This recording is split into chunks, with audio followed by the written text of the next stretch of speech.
a city. This city, that is the birthplace of the civil rights movement, needed a landmark that told the story and embodied Martin Luther King's legacy. But the story is bigger than Atlanta. It's bigger than civil rights. It is the story of protecting human dignity. And the Center for Civil and Human Rights stands as a beacon to the protection of rights for all people.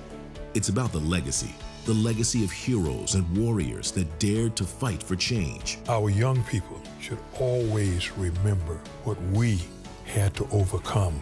Some people felt that we didn't really want to relive the history of civil rights, that we have to show a balanced view, but it's a view that includes kind of the lows and the highs. Nobody had a clue of how this was going to work out or what we were going to do, but it was living by the Spirit. The role of the center has quickly become a convener for conversations related to rights. For millennials, I think this is just the beginning. We've proved that we can make a change in a very quick amount of time. Organizers and activists alike choose the center as a living, breathing testament to the power of being a human rights defender. The center has really become the heart of advocacy in Atlanta. It's not a museum, it's an experience. You virtually walk through what we had to live through. The future lies before us, and rights will continue to be challenged. The thought leadership that the National Center for Civil and Human Rights provides will be a pinnacle in these discussions. Our goal is to ensure that LGBT voices are heard, and that from those conversations we can better the lives of LGBT people. People need to be reminded that we are a nation, one of laws,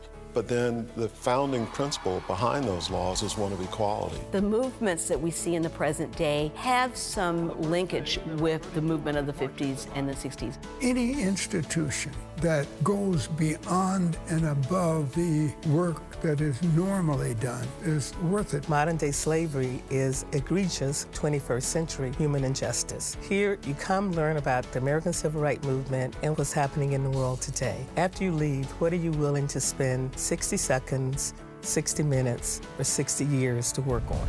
The National Center for Civil and Human Rights yearns for a world where civil and human rights are respected for all humanity. We will continue to reflect on where we've been, inspire people to fight for human dignity, and transform the future through the legacies of those who fought so hard to change the world. I'm Martin Luther King III, and I'm living the legacy.